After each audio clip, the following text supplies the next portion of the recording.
En compagnie de Sacha Nokovic et sa chronique sport média hebdomadaire. Mais oui, nous sommes vendredi, mais d'abord c'est l'heure des télescopages de Bruno Donnet. Bonjour Bruno. Bonjour Philippe. Tous les jours Bruno, vous scrutez ici le traitement de l'actualité et les passions médiatiques. Et ce matin, vendredi oblige, vous nous faites le bilan d'une première semaine de l'année que vous avez trouvée hautement confuse. Oui, qui aurait pu prédire, Philippe, qu'en pleine semaine de vœux, la mise en scène médiatique de la parole politique aurait pu se montrer à ce point confuse. Partout dans le monde, les dirigeants se sont allègrement emmêlés les pinceaux. Et en France, Emmanuel Macron n'a pas fait exception. Les cérémonies de vœux ont ceci de singulier.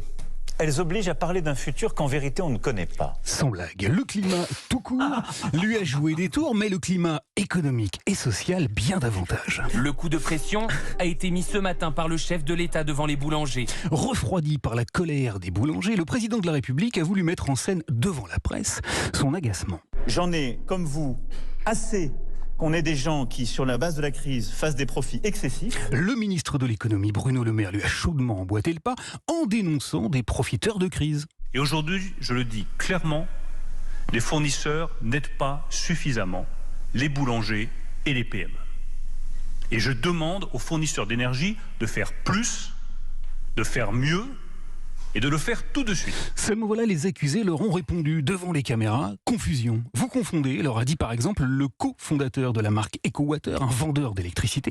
Vous confondez les lois de la communication politique avec les lois du marché économique, sur lequel les prix sont libres, puisque, c'est pas de bol, le secteur de l'énergie a été entièrement privatisé. Si aujourd'hui j'ai fait un prix, disons, de 500 € auprès d'un boulanger, c'est que moi je l'ai acheté à 495. Si on me demande de faire un geste commercial et de passer ce prix de 500, disons, à 280, la question c'est qui va payer ? Bonne question. Confusion également cette semaine sur le front Est. Peu après minuit, une explosion retentit dans le ciel de Kiev.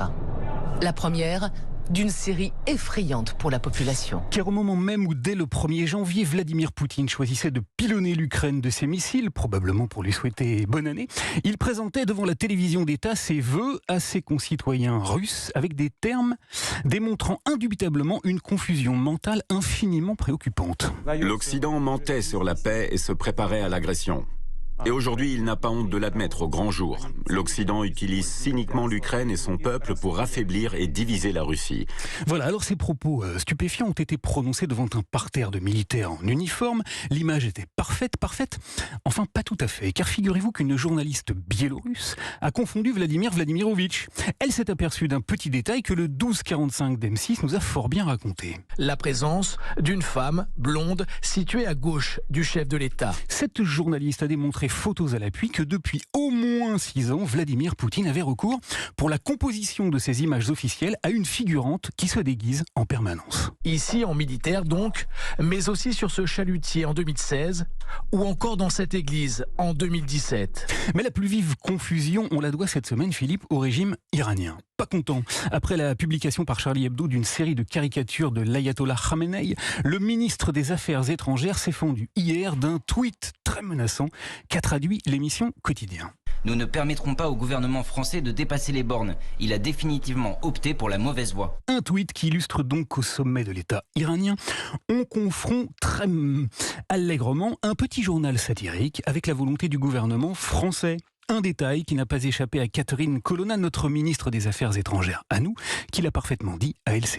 Rappelons simplement qu'en France, la liberté de la presse existe, contrairement à ce qui se passe en Iran. L'Iran, qui pendant qu'elle s'offusque donc de moqueries réalisées à petits coups de crayon, continue d'exécuter à grands coups de sabre toutes celles qui ont l'audace de vouloir libérer leurs cheveux. Depuis le début de la révolte, mi-septembre, 13 personnes ont été condamnées à la peine capitale. L'Iran, qui aura donc réussi cette semaine 8 ans, quasiment jour pour jour après l'attentat qui a décimé la rédaction de Charlie Hebdo en janvier 2015, à raviver la haine contre de simples dessinateurs de presse. Il est des semaines, cher Philippe, où l'on reste confondu devant les funestes destins de l'actu. Merci beaucoup Bruno Donnet, il était temps que le week-end arrive. Merci. Bon week-end cher Bruno, à lundi. 11h.